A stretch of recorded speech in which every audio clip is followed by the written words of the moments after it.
Hey everyone, my name is Selena Hill, and this is the new norm on Black Enterprise. Today I'm speaking with iconic DJ, producer, rapper, and photographer D Nice, who moved the world with his epic club quarantine virtual DJ sets during the height of the global pandemic. Now he's celebrating the second anniversary of his popular club quarantine parties and taking the party to Las Vegas this September. Thank you so much, D Nice, for being here with us today. Oh my gosh, that was an amazing intro. I need to hire you to do every single intro for me. I'm available. All I right spread the now. word. I am available. So, before we get to your upcoming CQ Live in Vegas, I want to touch on the impact you made when you first launched Club Quarantine on Instagram Live at the beginning of the pandemic. Your virtual parties became a cultural moment that brought people around the world together through the healing power of music, good music at that. It included hundreds of thousands of people who were tuned in, like Rihanna, Michelle Obama, Mark Zuckerberg, and Will Smith. What impact has that moment had on the culture? One, man, it's been so powerful because a lot of people share their stories with me. Even last night, a woman shared her story of, I was in Austin for South by Southwest, and she came over to me and said that she felt suicidal until she started listening to the music in CQ and having the conversations with people. So the impact that I believe that this virtual space had on people was phenomenal. For one, it gave us a sense of community during a dark time when we couldn't even physically be there with each other. People weren't using these platforms the same way that they use them now. So this was kind of like a catalyst for people to understand that even though we're home, we can somehow feel connected virtually. And thank goodness for Instagram and for the people that have been supporting me for the last 2 years.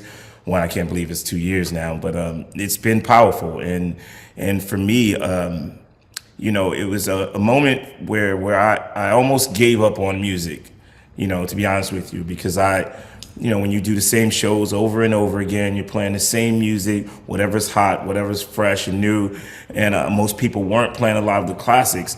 And playing the classics for me had a huge impact on society, because now people no longer just play the one or two typical classic songs. People, they really do dig deep now. And I know that, CQ had an impact on that, or at least, my DJ sets have definitely had an impact on like the way people listen to music now. D Nice, to hear you say that you almost gave up on music. That's so pivotal because anyone who knows you know that you've been in the game for decades. You started your career as an artist, as a producer, you were a rapper, you were on a major music label, and then you transitioned to DJing. What was it that I guess made you lose that spunk or that same energy that you had after so many decades? One, I didn't see many DJs that actually looked like me doing these major, in terms of like, as far as like EDM, you have like big EDM DJs, and you have big black DJs that are in that world. But as someone who loves open format and love the classics, I didn't see anyone on those big stages the way I am right now. So, and I always had a desire to play these stages and never had the opportunity to. I just felt like I felt somewhat stagnant, like just kind of like playing the same songs over and over again, and I just wanted to do something different. I wanted to inspire people. I wanted to be a person that could bridge the gap between young and old. Like every older person, loves new music, but they want to hear the classics too. The younger generation have so much respect for the classic music, but they didn't get a chance to like really hear it enough. And then here we are during the pandemic. The music that I played was music that brought families together. Where you wanted to dance. If you were 25 and your grandmother was there, you wanted to dance with her while listening to these records or listening to these songs.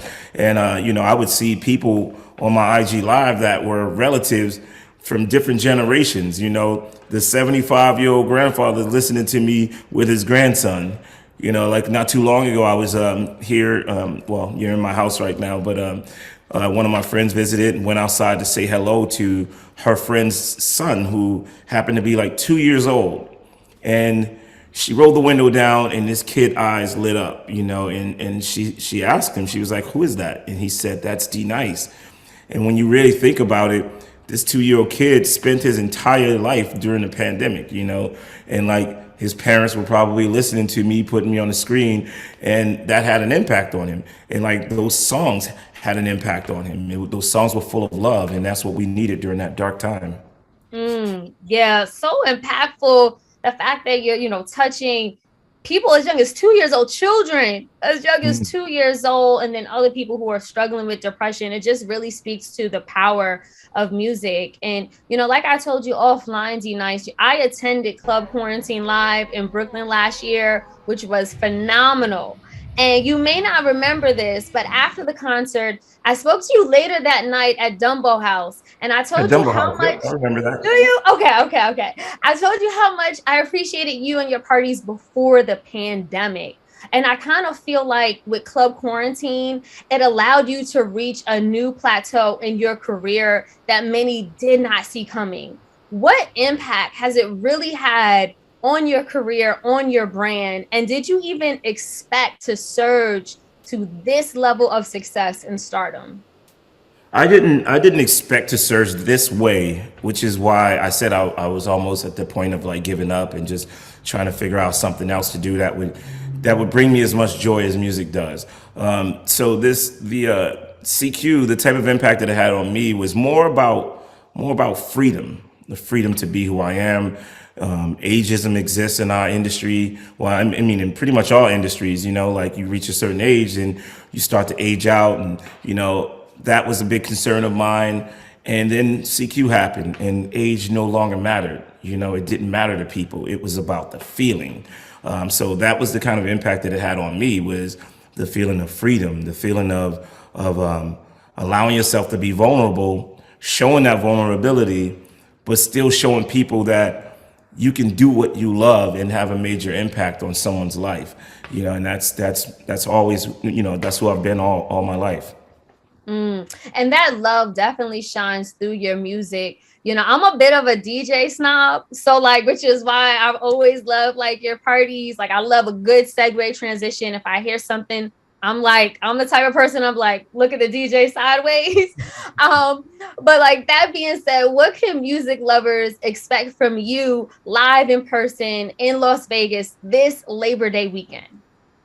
So Labor Day weekend, which is I'm really excited about it, because with what I wanted to do with Labor Day weekend, there are CQ shows like the CQ Live show in Brooklyn and Prospect Park in Prospect Park, and also in like Vegas and in Atlanta we did Chastain Park. That was one thing, but what I'm doing with this weekend is really it's a combination of all things CQ. Like the Club Quarantine family represents more than just dancing and music. We've gotten each other through, like I said earlier, a dark time. So this weekend of this Labor Day weekend will reflect exactly what it is to be a part of CQ. So not only do we have like 90s, we have a 90s party. Then the next day when you wake up, we have what's called the meetup, and at the meetup, it's really like a mini conference. We have panel discussions on mental health and wellness. We have panel discussions on financial literacy and estate planning. Those are the things that are really important to me. I'm also going to have like kiosks set up. We're going to pick like 5 different vendors who started their businesses in like CQ. So if you were the person that decided you wanted to make candles and you started making your candles or your t-shirts and you're part of the CQ community, I feel like it's important to give you a platform to say, hey, this is what I started here, and to be able to sell that stuff to other members that are going to be there. Then we have like, I don't know if you remember, but during my on my IG live, I would also allow I hate to say female DJs, but just women DJs to take over my IG live to do their sets. So we have a pool party featuring some of the DJs that took over my IG live, like Natasha Diggs. We have Kitty Cash and DJ Millie, and then performances. Maya will perform. Then that night we have like the concert, and the concert features Jagged Edge, Keisha Cole, Fab, who else? A. Marie, and hosted by Kenny Burns, with me DJing obviously, and they all kind of come out during my set. Then later on that night we have CQ After Dark, which is like my whole vibe of nothing but slow songs at Brooklyn Bowl, which is going to be amazing because we have Elder Barge and Tank performing. Wake up Sunday morning, we have the gospel with Fred Hammond and Karima Trotter, and then we end it with the originals, which is I'm a part of a DJ collective of four other DJs: Rich Medina, DJ Clark Kent, Stretch Armstrong, and Tony Touch. So the weekend really does reflect what we've been doing for 2 years in CQ, and just the way I love music and the way that I love other DJs and artists. That sounds so dope. Like this, it sounds like there's no other better way to spend your Labor Day weekend because you get the best of both worlds. You get the fun, the connection through music, but you also get the food that we need, like mental health, financial literacy, like all that jam packed into one weekend with some of our favorite artists. Like that sounds amazing. And I understand you partnered with LVMH and Live Nation to really make this happen. Where did this idea come from? Did you always have this idea to sort of, do a combination of everything in one weekend? Yes, no, that from during the early days of pandemic, that was my desire, was to be able to create my version of a festival that would feed your soul, like, not that other festivals don't. They all feed your soul in certain ways, but I wanted it to be reflective of who I am, and so I'm excited about it. I'm so happy that you said like how you're pouring, bits and pieces of yourself into this weekend, because I also feel like you do that with your sets. And which is why I wanted to ask, why has it been so important for you to include gospel artists like Mary, Fred Hamilton, Hampton? Who else have you had at you have a major gospel artist, Hezekiah, Hezekiah Walker. Hezekiah, He was in Brooklyn. Like, Karima Prada, like, yes, no, it's so the thing about, like, if you're a lover of music, like, for me, it's about a feeling. It's not necessarily about what genre. If I could get Hall and Oates to play with me, I'd have them on there too. But like gospel is just, I remember one night when I wasn't DJing. I was on IG Live, just kind of browsing through other IG lives, and I stopped at Lil Rel, the actor comedian, and Lil Rel was playing gospel songs, and he was in tears because the songs were moving him, and in that moment I was like, man, what am I doing? Like, you can't be afraid to truly be who you are. If you're gonna be vulnerable, be who you are. And I love gospel, so to be able to play gospel music on Sundays for the audience, the audience that some people don't even know me. Some people just come in there to hear gospel on Sundays. Like, there's so many gospel artists that now hang out in my IG live on Sunday mornings, from John P. Key to Leandria. Like, they all come in there to hear me play, to play it the way that I do, and I treat it the same way that I would play if I was playing a hip hop set. And it's just been fun, to have Mary, and have Erica Campbell in particular of Mary in there. Like, it's been just a celebration of music. it is. And again, I'm such a fan of good music. Like, I love a party or a festival that has like that old school vibe, the cookout vibes, the backyard barbecue vibes that just makes you feel good. And that's why I would encourage everyone, if you have not checked out D Nice live in person, now is the chance. Labor Day weekend, definitely get your tickets. Another thing before we let you go, D Nice, I had mentioned to you at Dumbo House that my family is actually good friends with the family of the late and great MC Scott LaRock, Oh, who co-founded Boogie Down Productions with KRS-One. What did it mean to have KRS-One perform at your concert in Brooklyn last year? Like, what did that mean to you? so it's interesting. The KRS-One thing to me brought it back full circle. Like, obviously my career's I took a different path in terms of, like, became a DJ and photographer. I didn't stay in just hip hop. So to have KRS on there, to do it in New York, kind of brought it back to my roots, and that was important to me. Like, to share that stage. Back in the day it was in reverse. Like, KRS and Scott LaRock shared their stage with me. And here we are decades later where I got this huge platform.